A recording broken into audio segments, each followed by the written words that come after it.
This is a case. It was just 10 seconds before my 15-year-old daughter was to be cremated. The sound of police sirens filled the air, and several officers appeared before us. As I stood there in shock at the sudden turn of events, an unexpected person began trembling violently, their face pale as a ghost. Why is this person so shaken? Soon after, I learned the real reason why my daughter left this world and who was responsible for it. Overwhelmed by shock and anger, I vowed revenge and resolved to take action. This decision would lead to a life-altering event that changed the course of my life forever. I am Nancy, 40 years old. I met my husband, Jason, who is 2 years younger than me, through a mutual friend, and we eventually got married. After that, our daughter Emma was born, and the three of us lived happily together as a family. Even after getting married, I continued to work as a teacher at a middle school. Though I wasn't a homeroom teacher that year, I was put in charge of the girls' volleyball team due to my past experience as a student, which kept me busy every day. To be honest, balancing work and family was challenging at times, but my students adored me, and I found the work fulfilling. There was another reason why I worked so hard. My husband, unfortunately, had a weak constitution and often fell ill, making it difficult for him to hold down a full-time job. After numerous job changes, Jason eventually gave up on finding employment and became a stay-at-home dad. This meant that my income alone had to support our household. However, thanks to Jason taking care of everything at home, I was able to work with peace of mind. Our daughter, Emma, suffered from severe asthma and had been in and out of the hospital since she was little. Jason often had to take her to the emergency room during late-night asthma attacks. Jason, I'll take her to the hospital tonight. You should rest. Nancy, you have work early tomorrow. Leave it to me. He would say that with such kindness, never showing any sign of frustration, always taking care of our daughter. I was always grateful for my gentle and devoted husband. As Emma grew older, her stamina increased, and her symptoms gradually improved. By the time she was ready to enter elementary school, her asthma attacks had almost entirely subsided.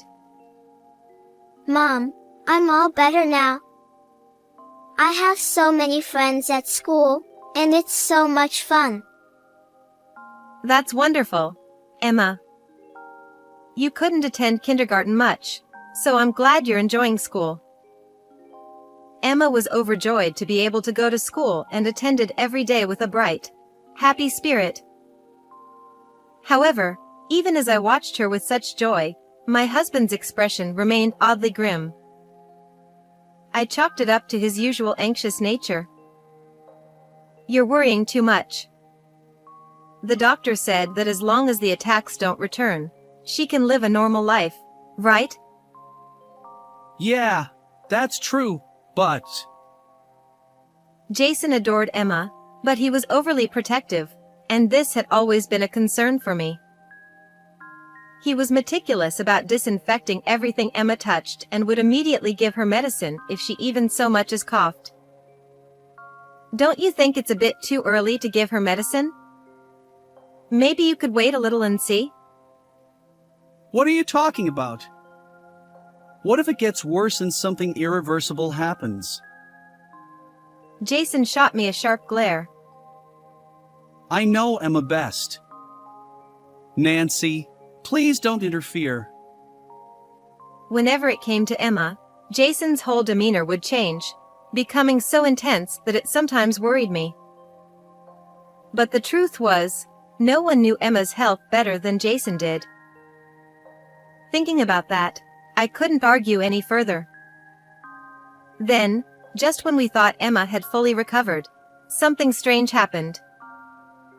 She suddenly started experiencing dizziness and would collapse to the ground, and some mornings, she was too fatigued to get out of bed. These worrying symptoms began to appear more frequently, Despite running a full range of tests, no clear cause was found, and with no signs of her asthma, even the doctors were baffled. She was so full of life, and now she's suddenly so unwell. While I was filled with concern, Jason eagerly took charge of caring for her. But as I watched him, a strange feeling of unease began to stir within me. One day, I found a lighter under the kitchen exhaust fan. I immediately knew it belonged to my husband because he used to be a heavy smoker. Have you started smoking again? You quit for Emma's asthma treatment. Even if you're smoking under the exhaust fan, it's not good for her. Stop nagging me. I'm stressed out from taking care of the house and looking after Emma. She hasn't had an attack in ages, so it's fine. It was clear that he was upset because I had caught him smoking secretly. Jason clicked his tongue in frustration, his face flushing red with anger. I was shocked to see this different side of my husband, who had always been so gentle and kind. It was like he was a completely different person, someone I didn't know. I felt scared. Seeing him like this made me suddenly anxious. Emma's condition didn't improve, and she started going in and out of the hospital again. As a result, she became more withdrawn and depressed. I was finally able to go to school, but now I'm sad that I can't see my friends. Don't worry, Emma. Daddy's here for you. We'll work hard so you can go back to school. Jason became more devoted to Emma's care, almost as if he was thriving in this role. He took on most of the responsibility for her hospital stays and doctor visits, earning high praise from everyone around him. Today at the hospital, I told the nurse that I've been keeping a journal of Emma's care, and she complimented me. Oh. Jason had been meticulously documenting Emma's condition and health in a notebook ever since she was diagnosed with asthma. You mentioned it just to get praise, didn't you? I couldn't shake the feeling of unease as I watched Jason, who seemed so pleased with himself. Emma's symptoms continued to fluctuate, and we remained stuck in a cycle of treating her without ever discovering the root cause of her illness. 8 years passed, and before I knew it, Emma had turned 15. She was still in and out of the hospital and could barely attend school. However, Emma was always positive and never gave up hope. I don't want to fall behind everyone else. She worked hard at her studies despite everything. One day, she was in an especially good mood, smiling as she gazed out the window. I want to go outside and breathe in some fresh air today. That sounds great. You need to soak up some sunshine and recharge. Usually, Emma stayed indoors out of concern for sudden changes in her condition, so I was delighted to hear her say that. However, Jason frowned. No, she can't. Even if she seems fine, Emma is still sick. There's no way she should go outside. It's just for a little while. She's really energetic today. Fine. Do what you want. Seeing how healthy Emma seemed, Jason couldn't argue anymore and stormed off to his room, sulking. Why does he insist on treating her like she's so fragile? I don't think it's necessary. So, I took Emma outside, and we went for a short walk around the neighborhood. For the first time in a long while, she stepped out of the house, squinting up at the sun and stretching as she soaked up the light, looking so happy. I'm sorry, Emma, for making you feel lonely while I was always at work. Well, I'd be lying if I said I never felt lonely. Seeing her lower her head and stare at the ground for a moment made my heart ache with guilt. But then she looked up and gave me a bright smile. But you know, it's my dream to become a teacher like you, Mom. I want to teach kids in hospital schools who can't go to regular school because they're sick, just like I was.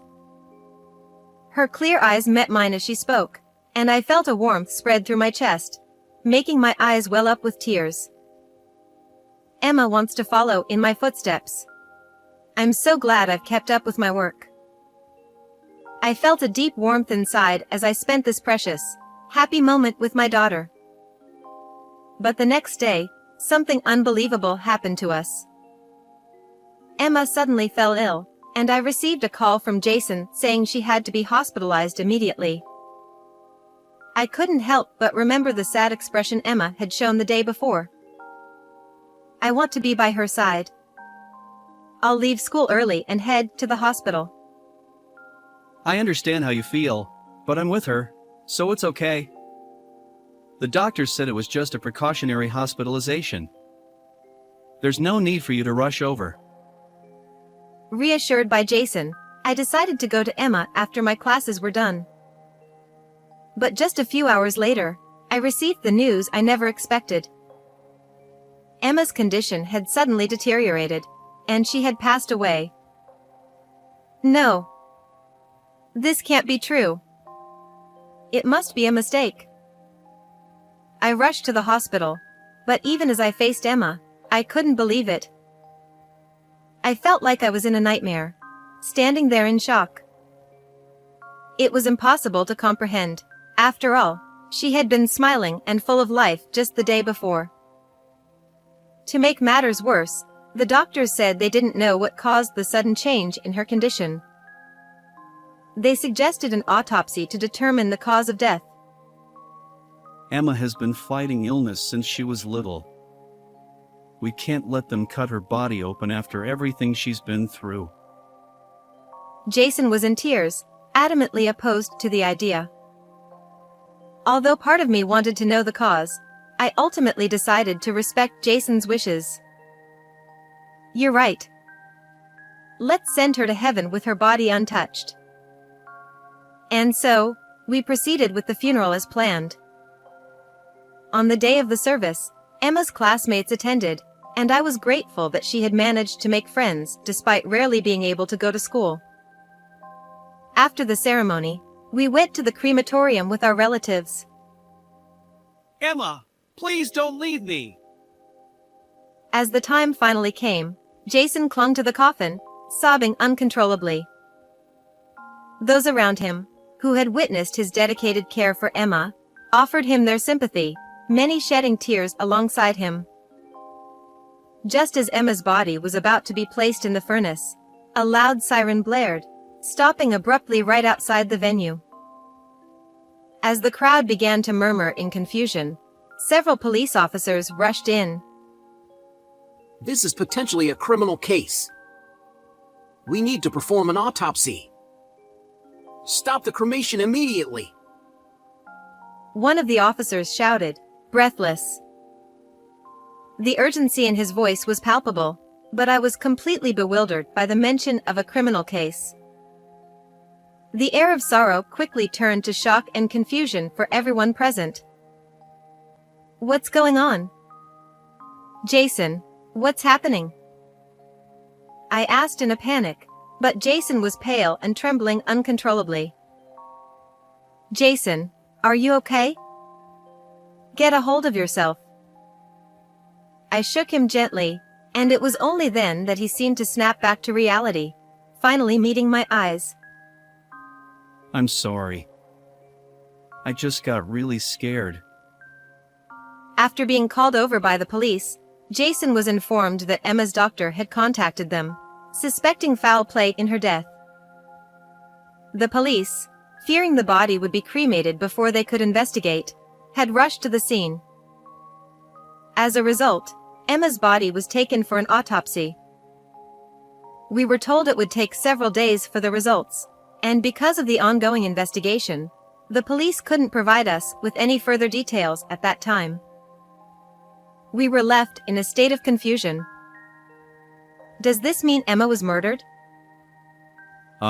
Yeah, but what I'm more concerned about is how long these several days are going to be. From that moment on, Jason seemed distant, barely responding to anything I said, and he was constantly anxious, fixated on when the test results would come back. How can you be so indifferent when our daughter might have been murdered? Jason's behavior troubled me deeply, but there was nothing I could do except wait for news from the police. And then, 3 days later, we finally received the results. The cause of Emma's death was determined to be a drug overdose, and the authorities were investigating the hospital staff involved. Does this mean it was the hospital's fault? How could they do this to Emma? I won't forgive them. Jason, calm down. We don't know for sure yet. Jason, who had been lifeless and despondent until then, suddenly became very vocal and animated. I couldn't help but feel suspicious of this sudden change in behavior. Jason was the only one who managed Emma's medication. Could he really be the one responsible? For a brief moment, I doubted my husband.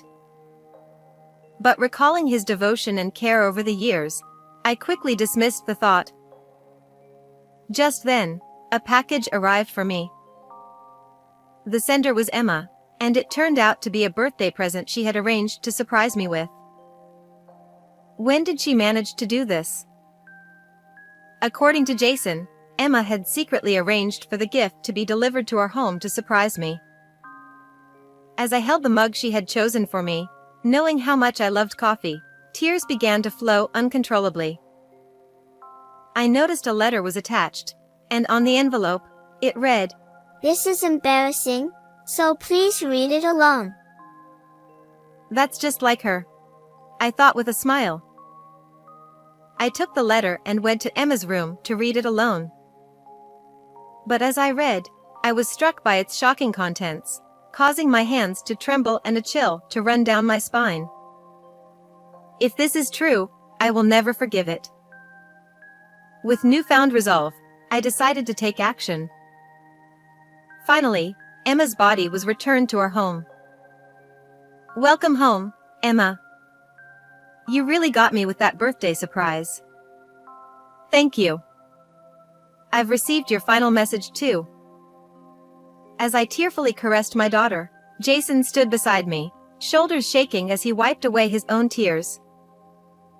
Emma, what was the last message you sent to Mom? You said it was just between you two, and you wouldn't tell Dad.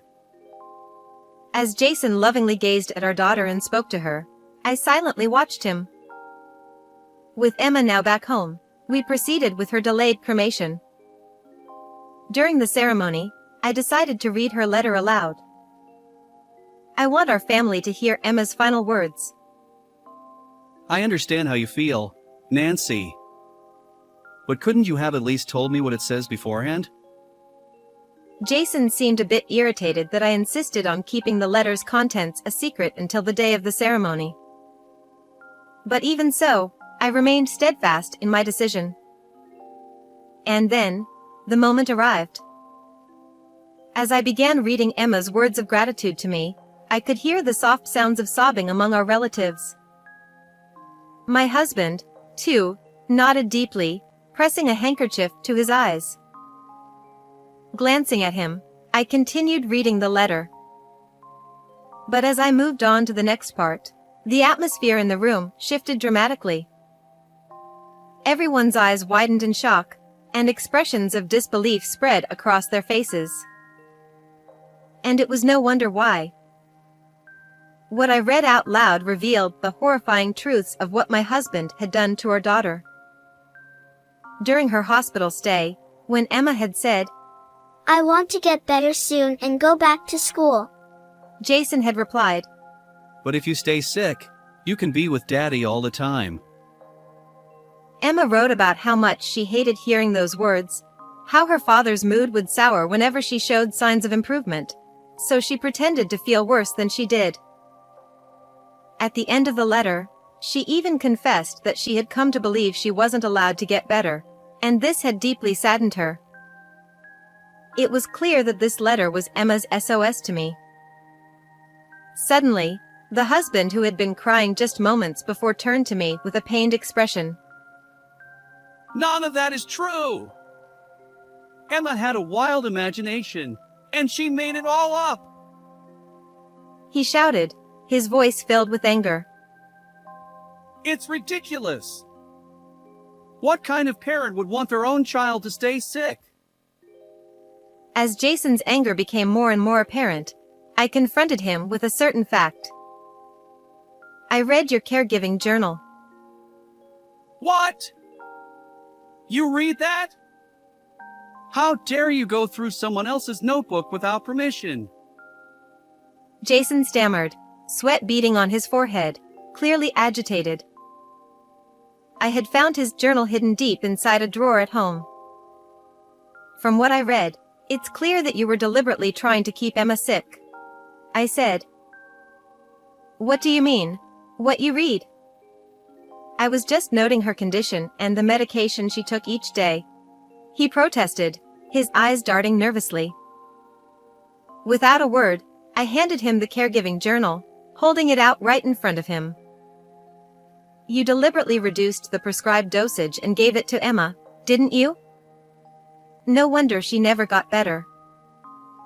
You think I trust the amount of medication the doctors prescribed? I've been taking care of her all this time, so I know what the right dosage is. Jason responded, justifying his actions with a selfish rationale that left me appalled. And that's not all. You also gave her your blood pressure medication, didn't you? Who knows what you're talking about? He muttered, evasively. That's why she was dizzy and couldn't get up in the morning. You knew that medication could strain her heart, didn't you? Jason's face turned pale as he listened to my accusations. Why did you want so badly to keep Emma sick? What was the point? At this, Jason smirked, fully revealing his true nature.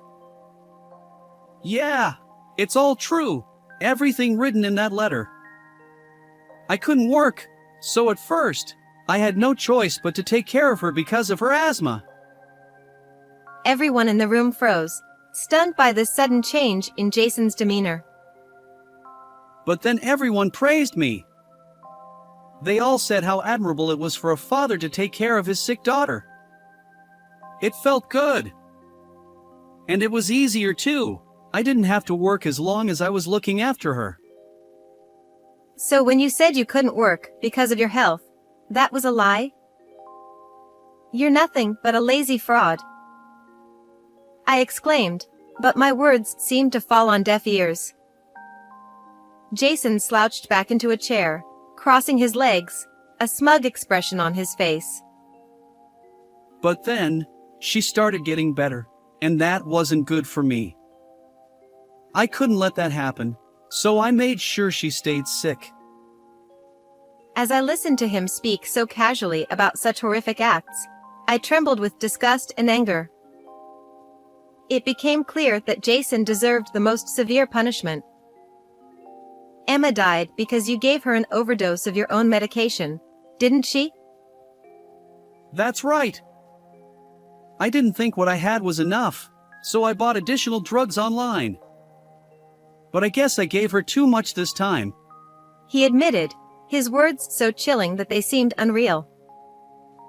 And everyone was so stupid that they pitied me after she died. They all praised me for taking care of her until the end.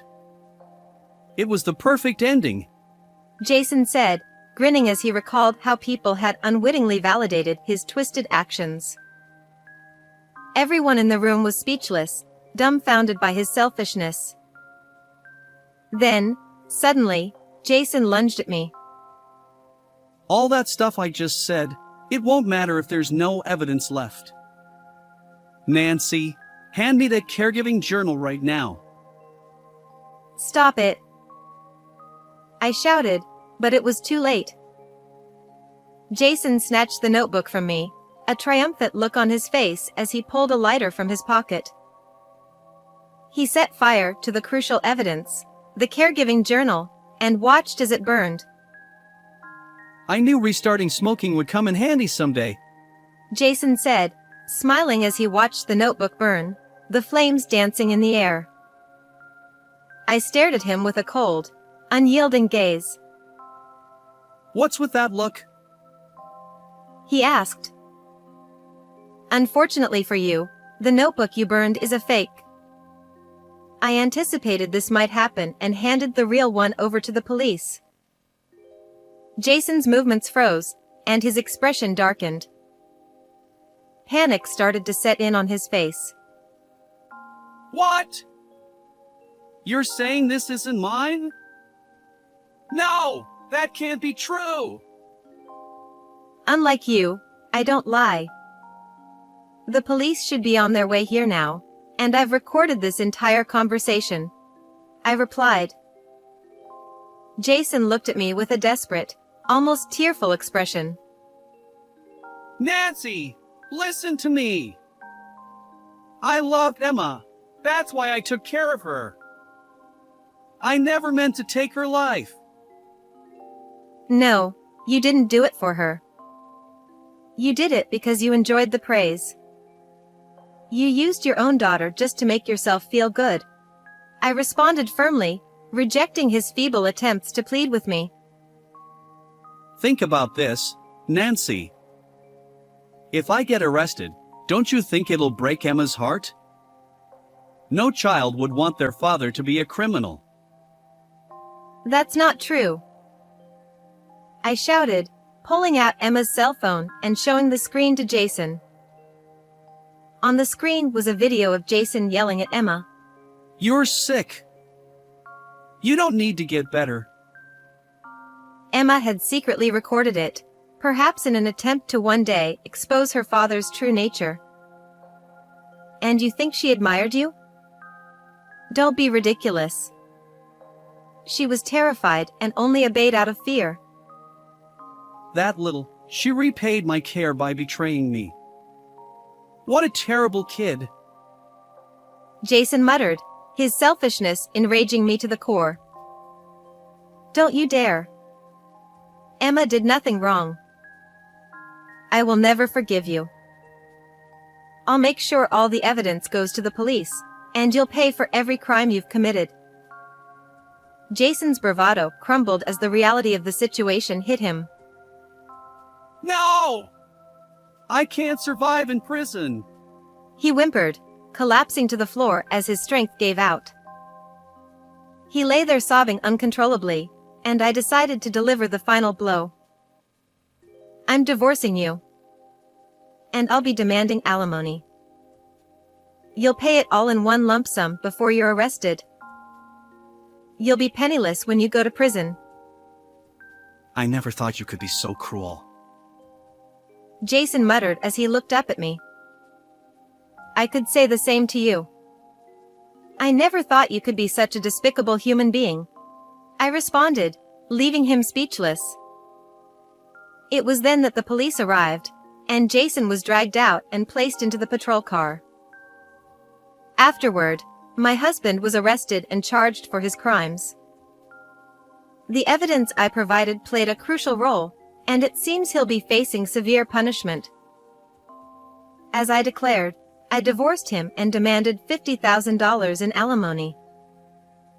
It turns out he had a secret savings account in his name, so I was able to collect the full amount in one lump sum. With my newfound freedom, I decided to honor my daughter's memory by resigning from my previous teaching job. I decided to become a teacher in a hospital school, a dream Emma could never fulfill. I believe she's watching over me from heaven, proud of the new path I've taken. How did you find today's story? Don't forget to subscribe to the channel. See you in the next video.